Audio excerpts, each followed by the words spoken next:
ఫిబ్రవరి 12. ఈ పర్వతం మీదనైనను యెరూషలేములోనైనను. యోహాను 4:21. సమరయులకు ఆరాధనా కేంద్రము గెరిజీము పర్వతంపై ఉంది.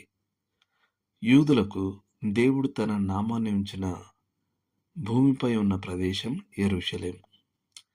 అయితే యేసు సమరయ స్త్రీకి ఒక కొత్త నియమాన్ని ప్రకటించాడు.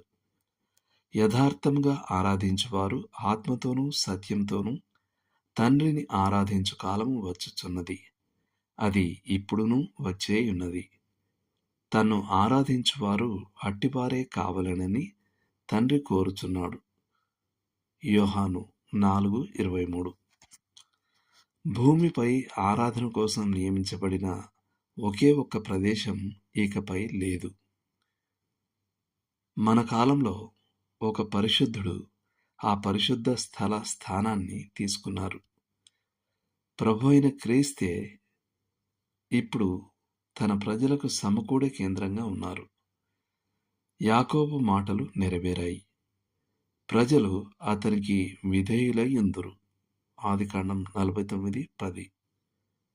మనం రంగుల అద్దాలు, ఆర్గాన్ సంగీతంతో కూడిన భవనం ద్వారా ఆకర్షింపబడము. ఎంతటి ప్రతిభావంతుడైనా వాక్పటిమ కలిగిన వ్యక్తి దగ్గరకు మనం గుమికూడం గాని, మన ప్రభు అయిన యేసే దైవిక ఆకర్షణ. మనం ఆయన యొద్దకే చేరుకుంటాం. భూమిపై ఉన్న ప్రదేశం ముఖ్యం కాదు.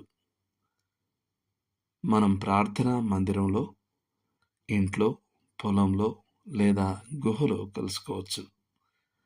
నిజమైన ఆరాధనలో మనం విశ్వాసం ద్వారా పరలోక మందిరంలోకి ప్రవేశిస్తాం. అక్కడ దేవుడైన తండ్రి ఉన్నాడు, ప్రభు అయిన యేసు ఉన్నాడు. దూతలు సంతోష వస్త్రాలు ధరించి ఉన్నారు. పాత నిబంధన కాలం నాటి పరిశుద్ధులు ఉన్నారు, మరియు ఆదిమ సంఘ కాలంలో మరణించిన పరిశుద్ధులు ఉన్నారు. అటువంటి గొప్ప సమూహంలో మనం పరిశుద్ధాత్మ శక్తితో ప్రభు అయిన యేసు ద్వారా దేవునికి మన హృదయాలను ఆరాధనలో కుమ్మరించడానికి ధన్యత పొందాం. కాబట్టి మన శరీరాలు ఇంకా భూమిపై ఉన్నప్పటికీ ఆత్మలో మనం యుద్ధాలు చేసే అశాంతమైన లోకానికి చాలా చాలా దూరంగా వెళ్తాం. ఇది రక్షకుని మాటలకు విరుద్ధమా? ఎక్కడ 2 లేక 3 నా నామమున కూడియుందురో అక్కడ నేను వారి మధ్యన ఉంటాను. మత్తయి 18:20. లేదు, ఇది కూడా నిజమే.